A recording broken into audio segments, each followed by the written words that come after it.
जिसने कहा कि मैं एक विशेष क्रिया करके इस जिन्न को 1 वर्ष तक रोक सकता हूँ।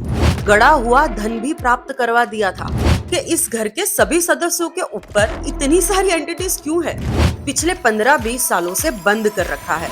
हर तरीके से संपन्न था। उन्हें कुछ प्राप्त करने का लालच आया था।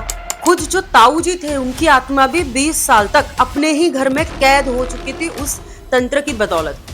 लेकिन लालच में वो सब कुछ किए जा रहे थे। उन्होंने अपनी हरकतों में सुधार नहीं किया तो संभव है कि आपने फिर इतनी दूर से बिना देखे कैसे किया होगा। जानना था, मतलब मेरे मन में एक उत्सुकता थी कल से, मतलब बात करने की, यानी कि एक बार मैंने कि मैं बात करना चाहूंगी। मुझे वो आपकी पूजा जो आपने बताई थी मुझे बहुत अच्छी लगी।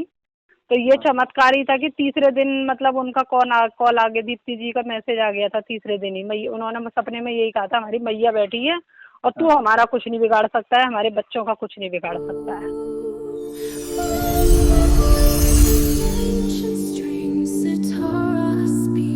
हेलो एवरीवन, मैं दीप्ति शर्मा आज एक बार फिर आपके सामने हमारी नेगेटिविटी रिमूवल सीरीज का एक नया केस लेकर आई हूं। इस केस के जरिए आज मैं आपको एक ऐसे परिवार की कहानी सुनाने जा रही हूं जो लगभग पिछले 60 वर्षों से ऊपरी बाधाओं और नकारात्मक शक्तियों से घिरा रहा। एक ऐसा परिवार जो दशकों तक अंधकार में जिया और फिर बड़ी मुश्किल से इन मुसीबतों से उन्होंने मुक्ति पाई। करीब 6 महीने पहले मुझे संजीव जी नाम के एक व्यक्ति ने पीएलआर करवाने के लिए संपर्क किया, लेकिन असल में वो अपना नहीं बल्कि अपनी 65 साल की मौसी अनसुया जी का पीएलआर करवाना चाहते थे। उन्होंने अनसुया जी के बारे में जो बातें बताई उनमें से कुछ तो सचमुच हैरान कर देने वाली थी। अनसुया जी कैंसर से पीड़ित थी। पहली बार इलाज के बाद में वो ठीक हो गई थी, लेकिन कुछ समय बाद में दोबारा उनको कैंसर हो गया।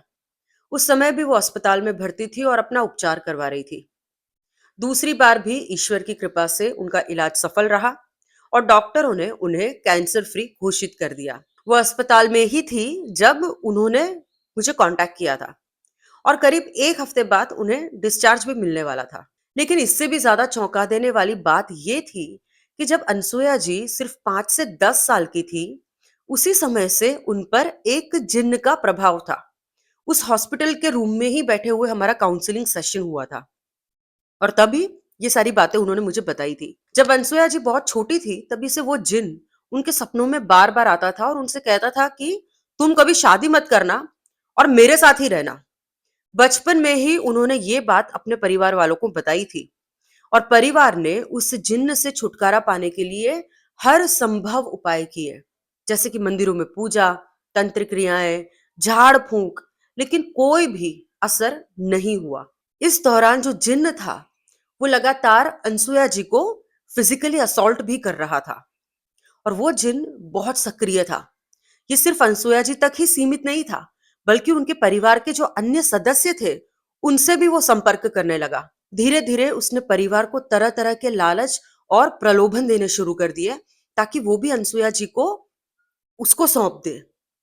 इसी के चलते उस जिन्न ने किसी तरह अनसुया जी के परिवार को गड़ा हुआ धन भी प्राप्त करवा दिया था और ये बात खुद संजीव जी ने मुझे बताई थी, जिससे परिवार वाले जो थे वो थोड़े उलझन में रहते थे। जैसे जैसे अनसुया जी बड़ी होती गई, उनके परिवार को उनकी शादी की चिंता होने लगी और जब वो करीब 17 वर्ष की थी तब परिवार को एक तांत्रिक मिला जिसने कहा कि मैं एक विशेष क्रिया करके इस जिन्न को 1 वर्ष तक रोक सकता हूं, मगर आप लोगों के लिए अगर संभव हो तो इसी दौरान अनसुया की शादी करवा दीजिए।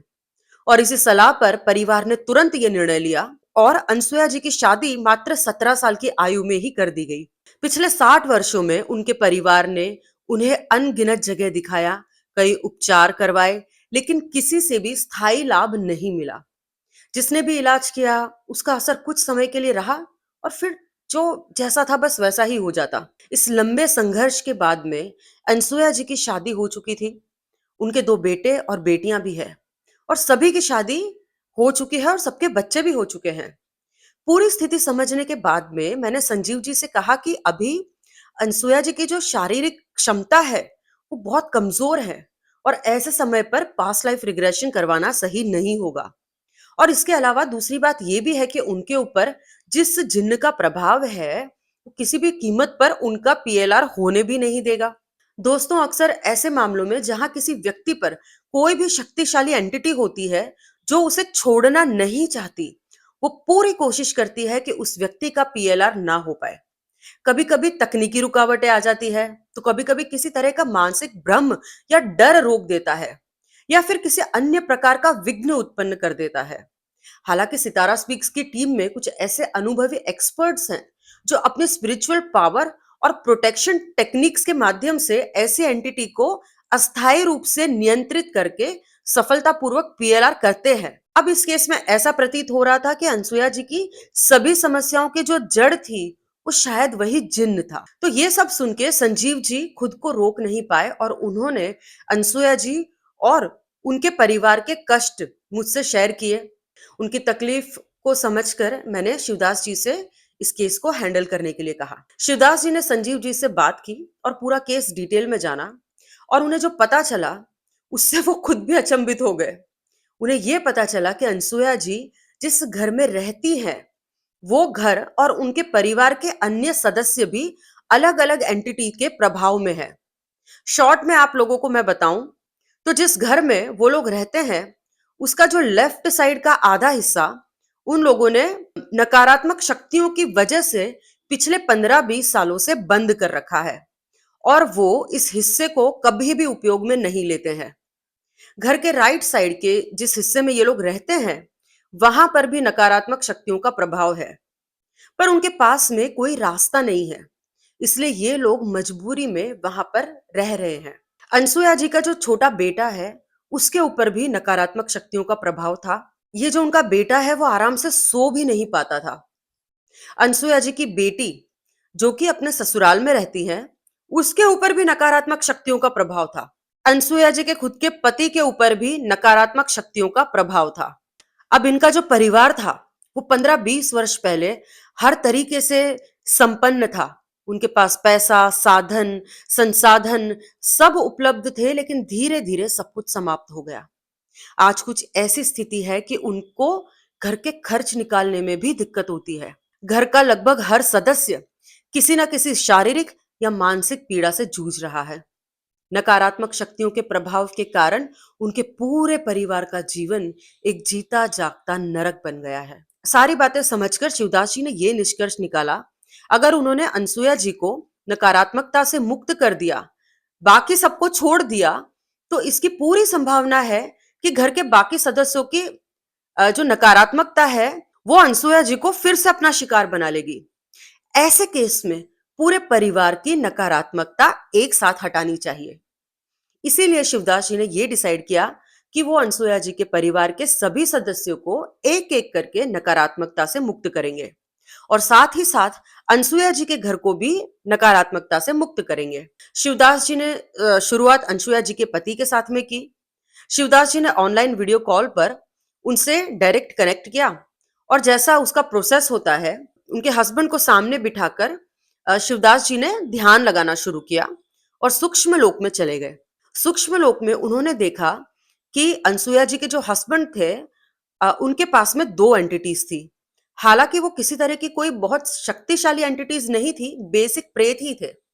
लेकिन शिवदास जी ने इन प्रेतों को देखकर दिव्यास्त्रों का आवाहन किया और दिव्यास्त्रों से प्रार्थना करके उनके द्वारा इन दोनों प्रेतों को मुक्ति दे दी। उन प्रेतों को मुक्ति देने के साथ शिवदास जी ने यह भी पक्का कर लिया कि अगर किसी भी तरह के का काला जादू या बंधन अनसुया जी के हस्बैंड के ऊपर है तो वो उससे भी मुक्त हो जाए। अब ये करने के बाद में शिवदास जी ने अनसुया जी के जो छोटा बेटा था उसको भी ऑनलाइन वीडियो कॉल पर कनेक्ट किया उसके साथ, और उसको सामने बिठाकर ध्यान लगाकर वो सूक्ष्म लोक में गए।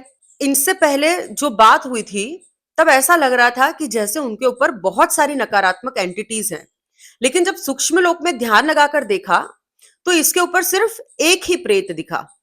शिवदास जी ने सोचा कि क्यों ना ये पता लगाया जाए कि ये प्रेत जो है वो कहां से आया है। तो शिवदास जी ने उस प्रेत से पूछा कि बता तू कहां से आया है। तो उस प्रेत ने यह बताया कि 2-3 साल पहले ये जो इंसान है वो किसी पानी वाली जगह पर घूमने गया था। जब वो उस जगह से वापस आ रहा था तभी ये जो प्रेत है वो उसके पीछे लग गया था। शिवदास जी ने ये बात उससे कंफर्म की तो उसने बताया कि सच में वो 2-3 साल पहले तीर्थ स्थल पर गया था, जहां पर एक नदी बहती थी। इसके बाद शिवदास जी ने दिव्यास्त्रों का आवाहन किया और उनसे प्रार्थना की कि ये जो बंदा है, उसको भी हर प्रकार की नकारात्मकता से मुक्त कर दें। अब ये होने के बाद में शिवदास जी ने अनसुया जी के घर के ऊपर अपना ध्यान केंद्रित किया। शिवदास जी एक बार फिर से ध्यान लगाकर सूक्ष्म लोक में गए और वहां पर जाने के बाद उन्होंने आवाहन किया कि इस घर के ऊपर जो भी नकारात्मकता है और जितनी भी नेगेटिव एंटिटीज है, वो सारी की सारी इनके सामने प्रकट हो जाए। और ये बोलते ही करीब 4 से 5 नेगेटिव एंटिटीज शिवदास जी के सामने आके प्रकट हो गई।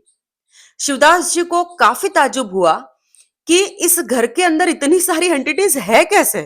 पर उस समय उन्होंने इस बात पर बहुत ज्यादा ध्यान नहीं दिया और समय ना गवाते हुए दिव्यास्त्रों का आवाहन किया। दिव्यास्त्रों को प्रकट होने के बाद में शिवदास जी ने उनसे प्रार्थना करके उन चारों पांचों एंटिटीज को मुक्त कर दिया। दोस्तों, शिवदास जी हर एंटिटी का पता नहीं लगा रहे थे कि वो कहां से आई है, क्यों आई है, क्योंकि इसमें बहुत सारा समय खर्च होता था और इसके लिए घर के सभी सदस्य भी सामने होने चाहिए। अनसुया जी के घर के सदस्यों को भी यह पता लगने में कोई ज्यादा इंटरेस्ट नहीं था, शायद इसलिए क्योंकि ये जो एंटिटीज है वो बहुत सालों से इनको परेशान कर रही थी और उन्होंने पहले ही बहुत सारे तांत्रिकों के द्वारा इनके बारे में पता लगा लिया था। तो बस वो इतना ही चाहते थे कि उन्हें इस नकारात्मकता से जल्दी छुटकारा मिल जाए। उस समय अनसुया जी अवेलेबल नहीं थी। अनसुया जी उस समय तक भी हॉस्पिटल में थी। इसलिए शिवदास जी ने यह डिसाइड किया कि अनसुया जी की जो छोटी बेटी है उसका इलाज किया जाए। उन्होंने अनसुया जी की छोटी बेटी से ऑनलाइन कॉल पर कनेक्ट किया। कॉल पर कनेक्ट करके उसको सामने बिठाया और ध्यान लगाकर सूक्ष्म लोक में गए और वहां पे उन्होंने देखा कि उनकी छोटी बेटी पर 3 एंटिटीज हैं। शिवदास जी को बार बार बहुत ताजुब हो रहा था कि इस घर के सभी सदस्यों के ऊपर इतनी सारी एंटिटीज क्यों है। हालांकि उस समय शिवदास जी ने ज्यादा समय फिर से ना वेस्ट करते हुए फिर से दिव्यास्त्रों का आवाहन किया और जो एंटिटीज थी उनको मुक्त किया। इस बीच शिवदास जी की बातचीत अनसुया जी की बड़ी बेटी से हुई। उसने बताया कि जो जिन्न उनकी माँ अनसुया जी के ऊपर वो केवल जागृत अवस्था में ही नहीं बल्कि काफी बार घर के सदस्यों के सामने भी आ चुका है। उनका जिन्न बहुत अलग तरीके का था और उनका जिन्न मतलब बचपन से था। एक बार तो ऐसा भी हुआ था कि घर के एक सदस्य ने सपने में जिन्न देखकर सपने में ही हनुमान चालीसा का पाठ करना शुरू कर दिया, लेकिन उस जिन्न ने डरकर भागने के बजाय खुद ने भी हनुमान चालीसा का पाठ करना शुरू कर दिया। और वो अगर हनुमान चालीसा पढ़ते हैं तो वो हनुमान चालीसा पढ़ता है संग में इनके। वो छोटा वाला भाई है, वो कह रहा मैं अगर दीदी हनुमान चालीसा पढ़ता हूँ ना सपने में, जैसे तो मैं अटक जाता हूँ, भूल जाता हूँ घबरा के, तो वो संग बराबर पढ़ता है। मैंने और शिवदास जी ने अब तक सिर्फ ऐसा सुना था कि कुछ एंटिटीज इतनी ताकतवर होती है जो हनुमान चालीसा से भी उनको कोई ज्यादा फर्क नहीं पड़ता, पर ये जिन्न उस प्रकार की कोई एंटिटी था। शिवदास जी को भी अनसुया जी की बड़ी बेटी की बात सुनकर थोड़ा ताज्जुब हुआ, लेकिन फिर उनको याद आया कि ये एक प्रकार के बरम होते हैं जो खुद ही हनुमान जी और राम जी के भक्त होते हैं। ये बरम भी हनुमान चालीसा का पाठ कर लेते हैं। इस समय तक ये नहीं कहा जा सकता था कि वो बरम है या फिर कोई जिन्न है। जिन लोगों को ये नहीं पता कि बरम कौन होते हैं, उन्हें मैं ये बता दूं कि जब किसी ब्राह्मण कुल में किसी भी व्यक्ति की मृत्यु होती है तो उसकी आत्मा मुक्ति ना पाकर प्रेत योनि में चली जाती है तो वो बरम बन जाती है। हर एक के साथ ऐसा नहीं होता ऑब्वियसली, जिनकी मुक्ति ना हो वो। ब्राह्मण की मृत्यु किस आयु में हुई है, किस कारण से हुई है और उसने अपने जीवन में क्या कर्म किए, इन सब के आधार पर बरम कई प्रकार के माने जाते हैं। उदाहरण के लिए अगर किसी गर्भवती महिला का गर्भपात हो जाए, किसी ब्राह्मण बालक की कम उम्र में मृत्यु हो जाए या किसी युवा ब्राह्मण की असमय किसी और की गलती से मृत्यु हो जाए, किसी मंदिर के पुजारी या देव पाठी ब्राह्मण की अकाल मृत्यु हो या किसी ब्राह्मण ने अंतर जातीय विवाह किया हो और उसकी संतान अल्प आयु में मर जाए, तो ऐसी आत्माएं प्रायः बरम योनि में चली जाती है। बरम के प्रमुख प्रकार माने जाते हैं बरम देव, बरम बाबा और ब्रह्म राक्षस। अब फिर अगले दिन जब अनसुया जी हॉस्पिटल से डिस्चार्ज होकर आ गई, शिवदास जी ने सबसे पहले अनसुया जी से वीडियो कॉल पर कनेक्ट किया। अनसुया जी को सामने बिठाकर ध्यान लगाकर शिवदास जी सूक्ष्म लोक में चले गए। वहां जाकर शिवदास जी ने आवाहन किया कि अनसुया जी के ऊपर जो भी नेगेटिव एंटिटीज हैं वो प्रकट हो। और उस समय सिर्फ एक ही एंटिटी वहां पे प्रकट हुई, और वो एंटिटी हुलिया से शिवदास जी को पुराने जमाने के अलिफ लैला सीरियल के जिन्न जैसी दिखी। संभवतः वो जिन्न ही था, बरम नहीं।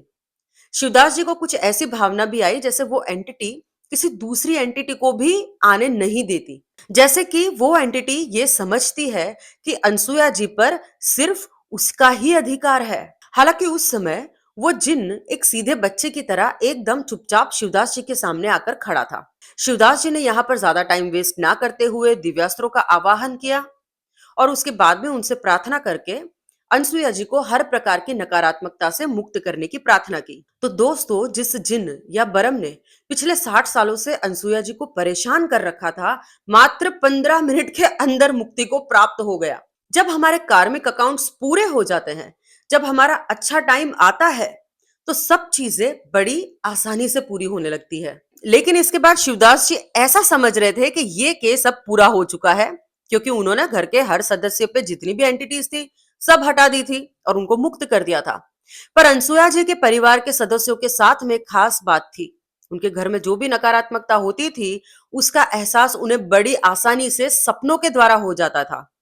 शिवदास जी ने उनके परिवार के सदस्यों को जब नकारात्मकता से मुक्त किया, तब तब घर के सदस्यों को बराबर सामने सपने आ रहे थे और वो एक तरीके से नकारात्मकता से मुक्ति को क्रॉस चेक कर पा रहे थे।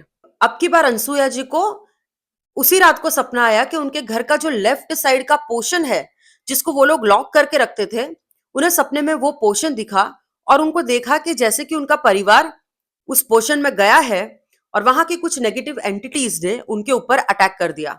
इस सपने का यह मतलब निकलता है कि उनके घर के लेफ्ट साइड के पोर्शन में अभी भी नकारात्मक शक्तियां मौजूद थी।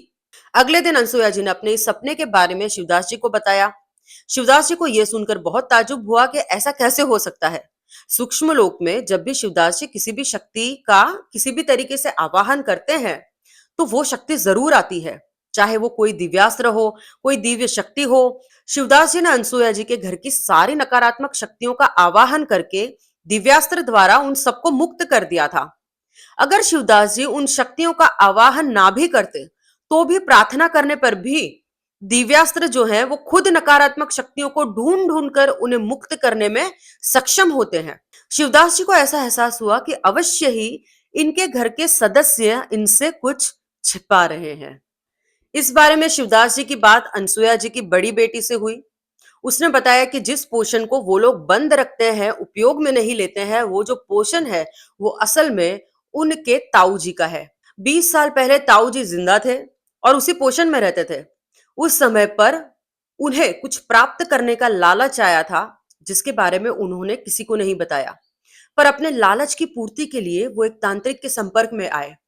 इस तांत्रिक ने ताऊ जी का प्रयोजन सिद्ध करने के लिए उसी पोषण में एक क्रिया करके कुछ सामान उन्हें दिया और उनसे कहा कि इस सामान को आप कहीं जाकर फेंक आओ और फेंकने के बाद पलट कर उस सामान की तरफ मत देखना। ताऊ जी को डर तो बहुत लग रहा था, लेकिन लालच में वो सब कुछ किए जा रहे थे। ताई जी यानी कि ताऊ जी की जो धर्म पत्नी थी, उन्हें गेट तक छोड़ने के लिए आई और जो ताऊ जी थे वो तांत्रिक का दिया सारा सामान लेकर घर के बाहर निकले। पर वो कहीं दूर ये सामान फेंकने के बजाय उन्होंने क्या किया कि रोड क्रॉस करके सामने जो अपने पड़ोसी है उसके बाहर जो नाली थी उसी में सारा सामान उन्होंने फेंक दिया और मुड़कर चले गए। अब जो ताई जी थी वो अभी तक वहीं गेट पर खड़ी थी और ताऊ जी को जाते हुए देख रही थी। तो ताऊ जी ने तो जब उन्होंने सामान रख दिया तो उन्होंने नहीं देखा, लेकिन ताई जी ने एक्सीडेंटली सामान फेंके जाने के बाद में उसको देख लिया और वो तत्काल ही नकारात्मक शक्तियों के प्रभाव में आ गई। ताऊ जी ने 20 साल पहले जो इतनी बड़ी गलती कर दी थी, उसका खामियाजा बहुत सारे लोग भुगतने वाले थे। सबसे पहले तो वो जो सामान जिस घर में फेंका गया था, उस घर के लोगों ने इसका खामियाजा भुगता। उस घर की एक महिला अगले 1 हफ्ते के अंदर ही मर गई। उसके बाद ताई जी की तबीयत खराब होने लग गई और उसके साथ अजीब अजीब चीजें होने लगी। ताऊ जी ने एक बार फिर तांत्रिक की मदद लेने की कोशिश की, पर कोई फायदा नहीं हुआ और कुछ ही महीने में ताई जी भी मर गई। अगला नंबर था ताऊ जी का और उनके साथ भी अजीब अजीब सी चीजें होने लगी। ताऊ जी उस घर में अकेले रहते हुए बहुत सारी मुसीबतों का सामना करने लगे। कुछ ही दिनों में वो बहुत घबरा गए और वो घर छोड़कर अपने छोटे भाई वाले पोर्शन में आकर रहने लगे। अब ताऊ जी अनसुया जी के परिवार के साथ रहते हुए लगातार तांत्रिकों के संपर्क करके अपने घर में कुछ ना कुछ करवाते रहते, पर इसका कोई फायदा नहीं निकला और ताऊ जी भी कुछ वर्षों बाद मर गए। इसके बाद से कोई भी इंसान, चाहे वो अनसुया जी के परिवार का हो या कोई बाहर का आदमी, जब भी ताऊ जी वाले पोर्शन में जाता तो उन्हें नकारात्मकता महसूस होती। काफी बार ऐसा होता था कि नकारात्मकता साक्षात दिख भी जाती। धीरे धीरे जो ताऊजी वाला पोर्शन था, वहां से ये सारी नकारात्मकता या एंटिटीज निकल के अनसुया जी वाले पोर्शन में भी आने लग गए। अनसुया जी का पूरा घर ही भूतिया हो गया। अब अनसुया जी का परिवार तांत्रिकों के चक्कर काटने लगा, पर कोई फायदा नहीं हुआ। उसमें से एक तांत्रिक ने यह राय दी कि जब तक इस समस्या का स्थायी इलाज नहीं निकल जाता, वो ताऊजी वाले पोषण को कीलित कर दो। अब दोस्तों, जिन्हें ये नहीं पता है कि कीलन या कीलित करना क्या होता है, उन्हें मैं ये बता दूं कि कीलित का अर्थ है कील ठोकना। तंत्र में ये प्रतीकात्मक रूप से किया जाता है, जिसमें लकड़ी या धातु की अभिमंत्रित कील मंत्रों और यंत्रों की सहायता से स्थापित की जाती है। इसका उद्देश्य यह होता है कि किसी स्थान पर यदि ऊर्जा को सुरक्षित रूप से बांधना या स्थिर करना, जो एक तरह का सुरक्षा कवच जैसा है। इसका उपयोग नकारात्मक शक्तियों से बचाव करने के लिए किया जाता है। तांत्रिक की राय मानकर अनसुया जी के जो घर वाले हैं, उन्होंने ताऊजी वाला जो पोषण था उसको कीलित करवा दिया। जिस दिन वो पोषण कीलित करवाया, उसी रात घर के एक सदस्य को यह सपना आया जिसमें उनको कुछ ऐसे प्रेत दिखे जो ये बोल रहे थे कि तुम लोगों ने हमें कैद कर कर अच्छा नहीं किया, अब देखना हम तुम्हारा क्या हाल करते हैं। लेकिन उसने देखा था कि मम्मी कोई सपने में कोई बच्चा है, उधर का पोर्शन है, तो कोई छोटा सा बच्चा है ना उधर के पोर्शन में बैठा है और मुझसे कह रहा है कि उसका ही तो असर है, वहीं की वजह से तभी तो तुम बीमार हो। इन लोगों को सपने में फिर ये भी देखा कि मतलब तुमने हमें कीलित कर दिया है और हम बहुत परेशान है, इसीलिए तुम लोग परेशान हो रहे हो, मतलब तुम लोगों ने ऐसा गलत किया। इसके आगे की कहानी तो मैं पहले ही आपको बता चुकी हूँ कि पिछले 15-20 सालों से अनसुया जी का परिवार ने अपना पैसा, साधन, संसाधन, अपना सब कुछ खो दिया। घर के अधिकतर सदस्य नकारात्मक शक्तियों और बीमारियों से पीड़ित हो गए। अनसुया जी का परिवार लगातार तांत्रिकों के चक्कर काट रहा है, पर अभी तक उनकी समस्या का कोई इलाज नहीं निकल पाया था। वो जिन्न जो कि अनसुया जी के ऊपर 5 या 10 वर्ष की उम्र से था, उसको छोड़ दें तो उनकी सारी की सारी जो बाकी की समस्या है, वो लालच से शुरू हुई थी। शिवदास जी को ऐसा भी लगा जैसे ये लोग अभी भी कुछ छुपा रहे हैं, लेकिन शिवदास जी ने संकल्प किया कि ये आखिरी काम करके इस केस को खत्म कर देंगे। हमारे पास ऐसे बहुत सारे केसेस आते हैं जिसमें कि लोग किसी न किसी लालच के चलते कोई तांत्रिक अनुष्ठान या फिर किसी नकारात्मक शक्ति को सिद्ध करने की कोशिश करते हैं, लेकिन किसी कारण उनका वो जो अनुष्ठान या साधना विफल हो जाती है और कुछ प्राप्त करने के बजाय वो उस नकारात्मकता के पीछे उसका ही शिकार हो जाते हैं। इस केस की शुरुआत भी ऐसे ही लालच के कारण हुई थी।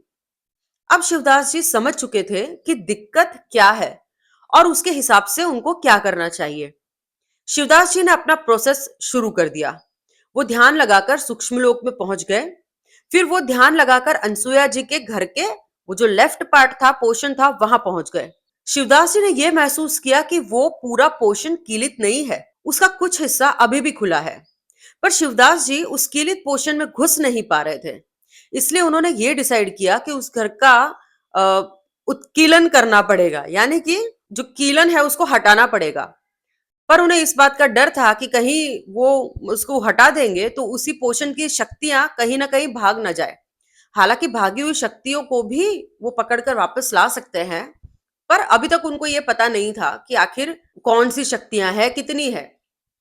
इसलिए उन्होंने अपने अंदर संकल्प के माध्यम से उस कीलित पोषण के बाहर एक पिंजरा बनाया और यह संकल्प किया कि कोई भी शक्ति उस घर से बाहर ना निकल पाए। इसके बाद शिवदास जी ने उस कीलित पोषण के चारों कोनों में एक एक सूक्ष्म कील की अपनी कल्पना से रचना की और संकल्प किया कि उस घर के चारों कोनों में जो भी कीलन या तंत्र है, उसका माध्यम यही कीले बन जाए, जब शिवदास जी के द्वारा रचित ये कीले ही कीलन के तंत्र का माध्यम बन गई, तो उन्होंने अपने हाथों से उन चारों कीलों को उखाड़कर फेंक दिया। इसी के साथ उनके घर का उत्कीलन भी हो गया और वो जो हिस्सा था वो सभी शक्तियों के आने जाने के लिए खुल गया। अब शिवदास जी अंदर घुस गए और उन्होंने देखा कि यहाँ पर तीन तीन एंटिटीज हैं। पहली एंटिटी गोल मटोल से इंसान की लग रही थी, जिसने कुर्ता पजामा पहन रखा था और सर के बाल उड़े हुए थे। उस एंटिटी से पूछने पर उसने बताया कि वो वही ताऊ जी है। दूसरी एंटिटी एक गोरे से पुरुष जैसी दिखी, जिसने पैंट और स्ट्रिप्स की फुल स्लीव्स की टी शर्ट पहन रखी थी। उस एंटिटी से पूछने पर उसने बताया कि वो इस घर के पड़ोसी है। शिवदास जी को तीसरी एंटिटी साफ साफ दिखाई नहीं दे रही थी। उस एंटिटी का कोई आकार नहीं दिख रहा था, बस वो काला धुआं सा ही दिखाई दे रहा था। उसे देखकर शिवदास जी को लगा कि ये शायद वही नकारात्मक शक्ति है जो कि 20 साल से हुई जो तंत्र क्रिया के फलस्वरूप इस परिवार के पीछे पड़ गई है। वो नकारात्मक शक्ति बहुत ज्यादा शक्तिशाली और खतरनाक लग रही थी। उसे देखकर शिवदास जी को यह लगा कि शायद ये वही नकारात्मक शक्ति है जो कि 20 साल पहले की हुई तंत्र क्रिया के फलस्वरूप इस परिवार के पीछे पड़ गई थी। वो नकारात्मक शक्ति बहुत ज्यादा शक्तिशाली और खतरनाक लग रही थी। अब शिवदास जी ने ज्यादा समय बर्बाद ना करते हुए तुरंत ही दिव्यास्त्रों का आवाहन किया और उनसे प्रार्थना की और सभी एंटिटीज को मुक्त करवा दिया। शिवदास जी का अगला काम यह था कि इस पोषण को रहने लायक बनाना। अचानक से शिवदास जी को ऐसा महसूस हुआ जैसे कि उस पोषण में बहुत सारा तांत्रिक सामान पड़ा हुआ है, जो कि कट्टों में भरकर रखा हुआ है। इनमें से कुछ सामान अभी भी जागृत है और खतरनाक भी है। तो शिवदास जी ने एक बार वापस दिव्यास्त्रों का आवाहन किया और दिव्यास्त्रों से प्रार्थना की कि वो इस पोषण की सारी तंत्र शक्ति और नकारात्मक शक्ति को नष्ट कर दे। दिव्यास्त्रों ने एक बार फिर शिवदास जी की प्रार्थना को स्वीकार करते हुए उसी क्षण तंत्र शक्ति और नकारात्मकता को नष्ट कर दिया। अब शिवदास जी का आखिरी काम था अनसुया जी के घर के उस पोषण को पवित्र करना, ताकि वहां पर वापस वो जा सके। इसके लिए शिवदास जी ने अपने सूक्ष्म रूप का आकार पर्वतों जितना बड़ा करके अपने हाथों की अंजलि बनाई और उसमें पवित्र गंगा नदी का आवाहन किया। गंगा नदी का जल अपने हाथों में इकट्ठा करने के बाद उन्होंने इस पोषण के अंदर बहा दिया उसको और मां गंगा से प्रार्थना की कि वो इस घर को पवित्र कर दें। इसके बाद इसी तरह की क्रिया उन्होंने नर्मदा नदी के जल का आवाहन करके भी की। ये सब होने के बाद शिवदास जी समझ चुके थे कि अब उनका काम पूरा हो चुका है और वो वापस चले आए। दोस्तों, आगे बढ़ने से पहले मैं यहाँ पर एक चीज क्लियर करना चाहती हूँ। जिस गंगा नदी और नर्मदा नदी का आवाहन शिवदास जी ने किया था, वो नदियां हमारे इस भौतिक दुनिया से नहीं बल्कि सूक्ष्म लोक से आई थी। ये मान्यता है कि गंगा नदी केवल हमारी पृथ्वी पर ही नहीं बल्कि अन्य लोकों में भी प्रवाहित होती है। पौराणिक कथाओं के अनुसार राजा भगीरथ ने अपने पितरों को मुक्ति दिलाने के लिए कठोर तपस्या करके गंगा को पृथ्वी पर उतारा था, जो पहले स्वर्ग में प्रवाहित होती थी। हिंदू धर्म पौराणिक कथाओं के अनुसार सूक्ष्म लोक में भी गंगा नदी का अस्तित्व माना जाता है। गंगा नदी एक भौतिक नदी होने के साथ साथ एक दिव्य और आध्यात्मिक प्रवाह है, जिसे स्वर्ग नदी या नित्य बहने वाली नदी के नाम से भी जाना जाता है। ऐसा ही बताया जाता है, जिन साधकों की सिद्धियां किसी कारणवश मलिन हो जाती है, तो वो हवन या फिर किसी दूसरी क्रिया द्वारा भी पवित्र नहीं हो पाती। वो सिद्धियां गंगा नदी के संकल्प करके स्नान करने से पवित्र हो जाती है। इसी प्रकार हमारी धार्मिक और आध्यात्मिक मान्यताओं के अनुसार नर्मदा नदी का अस्तित्व भी सूक्ष्म लोक में है। पौराणिक कथाओं में नर्मदा नदी को शिव की पुत्री और अत्यंत पवित्र माना जाता है और यह मान्यता है कि इसका प्रभाव केवल भौतिक दुनिया तक सीमित नहीं बल्कि आध्यात्मिक स्तरों पर भी है। यह माना जाता है कि नर्मदा का हर पत्थर में शिव का वास है, जो उसके सूक्ष्म और आध्यात्मिक महत्व को दिखाता है। अब इसके बाद शिवदास जी ने अनसुईया जी के घर के सारे सदस्यों से संपर्क किया और उन्हें बताया कि ताऊ जी वाला जो पोषण है वो भी साफ हो गया है। साथ ही उन्होंने पहली दो एंटिटीज का हुलिया भी उन लोगों को बताया।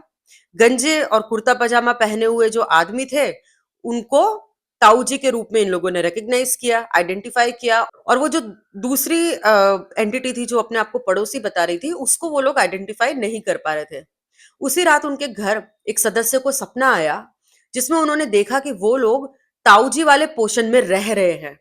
कि है ना, मम्मी कह रही है हम उधर वाले पोर्शन में ही हैं, और पहले मम्मी को दिखता था कोई मारना चाह रहा है जैसे उधर के हाँ पोर्शन में है ना। हाँ हाँ तो आज मम्मी ने देखा था कि हम उधर वाले पोर्शन में ताऊजी वाले में हैं, और हाँ। मतलब कई लोग हमारे पीछे पड़े हैं, लेकिन हम बच के इधर अपनी अपनी जगह पर आ गए हैं। इससे घर के सभी सदस्यों ने भी ये अंदाजा लगा लिया कि अब ये जो पोषण है वो हर प्रकार की नकारात्मकता से मुक्त हो चुका है। इससे शिवदास जी को भी ये कंफर्म हो गया कि अब इनका काम पूरा हो चुका है। शिवदास जी ने घर के सभी सदस्यों को और उनके पूरे घर को नकारात्मकता से मुक्त किया। उनके घर में टोटल 13 से 15 एंटिटीज थी। एक एंटिटी हनुमान चालीसा बोलने वाला जिन, जो अनसुया जी के ऊपर पिछले 60 साल से था। अनसुया जी के जो पति थे उनके ऊपर की 2 एंटिटीज, अनसुया जी के बेटे के ऊपर एक एंटिटी, अनसुया जी की छोटी बेटी पर 2 से 3 एंटिटी, और इसके अलावा जब उन्होंने पहली बार घर क्लियर किया था तो 3 एंटिटीज और भी सामने आई थी, और उसके बाद में जब कीलन को ठीक किया था तब 2-3 एंटिटीज और आई थी। और इसके अलावा दुनिया भर का ब्लैक मैजिक और तांत्रिक क्रिया जैसे कि कीलन भी सामने जब आई थी तो शिवदास जी ने उसको भी क्लियर कर दिया था। इस प्रोसेस के दौरान शिवदास जी ने उनके घर के लेफ्ट साइड के पोर्शन को भी क्लीन कर दिया था, जिससे अनसुया जी का परिवार 20 साल बाद किराए पर देने के लिए तैयारी करने लगा। जो लोग उधर पैर रखने से भी डरते थे, उस पोर्शन की साफ सफाई करके उस पोर्शन को रेंट पे देने के लिए उन लोगों ने प्लान किया, डिसाइड किया कि हाँ अभी ठीक हो गया है। अंशुया जी के परिवार की इस रियल लाइफ स्टोरी से हमें यह सीख मिलती है कि लालच का फल हमेशा गलत ही होता है। अगर ताऊ जी ने 20 साल पहले लालच में पड़कर तांत्रिक से वो सारी क्रिया नहीं करवाई होती तो शायद उन्हें और अनसुया जी के पूरे परिवार को अपने जीवन में इतनी मुसीबतों का सामना नहीं करना पड़ता।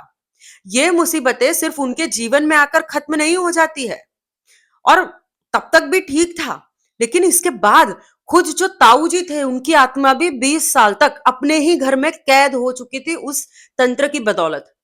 शिवदास जी को अब भी ऐसा लग रहा था कि अनसुया जी के परिवार के सदस्य अभी भी कुछ छुपा रहे हैं। शिवदास जी को ऐसा प्रतीत हुआ कि ताऊ जी के देहांत के बाद में पिछले 20 वर्षों से अनसुया जी का जो परिवार है वो भी गलत तरह की तांत्रिक क्रियाओं में लिप्त रहा है। उन्होंने तांत्रिकों द्वारा क्रिया तो करवाई है, लेकिन साथ में खुद भी तांत्रिक साधना करने का प्रयास किया है। अगर निकट भविष्य में उन्होंने अपनी हरकतों में सुधार नहीं किया तो संभव है कि उनका परिवार वापस फिर से किसी मुसीबत में फंस जाए। तंत्र शास्त्र के अनुसार तंत्र की शक्ति का उपयोग कभी भी लालच पूरा करने, बदला लेने, किसी को कष्ट पहुंचाने के लिए नहीं किया जाना चाहिए। तंत्र का वास्तविक उद्देश्य सदैव रक्षा और कल्याण हेतु होता है, परंतु जब मनुष्य पर लालच, ईर्ष्या, नकारात्मक भावनाएं हावी हो जाती है तो वो बिना सोचे समझे तंत्र का दुरुपयोग करने लगता है और अंत में उसी जाल में स्वयं फंस जाता है। जैसा कि आप सभी लोगों ने इसमें देखा कि जिन लोगों ने तंत्र का दुरुपयोग किया वही उसकी उल्टी क्रिया का शिकार बन गए। अनसुया जी भले ही कई वर्षों से एक जिन्न के प्रभाव में थी, लेकिन तब उनके परिवार की स्थिति इतनी खराब नहीं थी। असली विनाश तब शुरू हुआ जब उन्होंने गलत उद्देश्य से तांत्रिक क्रियाएं करवाई और वो क्रियाएं उल्टी पड़ गई। एक समय था जब अनसुया जी का परिवार अपने शहर के प्रभावशाली और समृद्ध परिवारों में गिना जाता था, पर इस भूल ने सब कुछ बदल दिया। धीरे धीरे उनका वैभव, धन, प्रतिष्ठा सब नष्ट हो गया और परिवार एक के बाद एक कठिनाइयों में घिरता चला गया। हम उम्मीद करते हैं कि अनसुया जी के परिवार की अगली पीढ़ी और उनके आने वाली और भी पीढ़ियां अपने बुजुर्गों की गलतियों से सीखें और भविष्य में ऐसे किसी भी गलत काम से दूरी बना के रखें।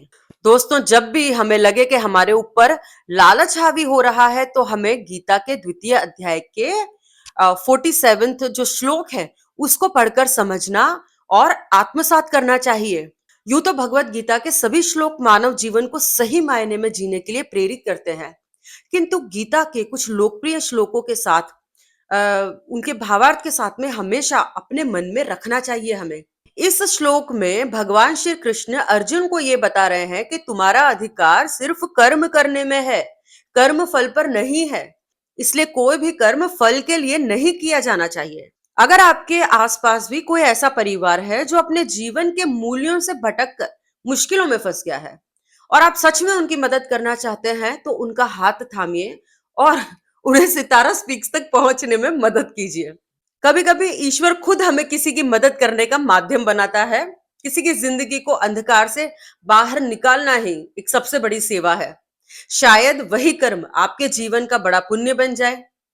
सितारा स्पीक्स के अगले एपिसोड तक के लिए आप सब लोग अपना ख्याल रखिए। वीडियो पसंद आया है तो वीडियो को लाइक कीजिए, चैनल को सब्सक्राइब कीजिए और सबसे जरूरी बात, stay tune with Sitara speaks. मिलते हैं अगले वीडियो में।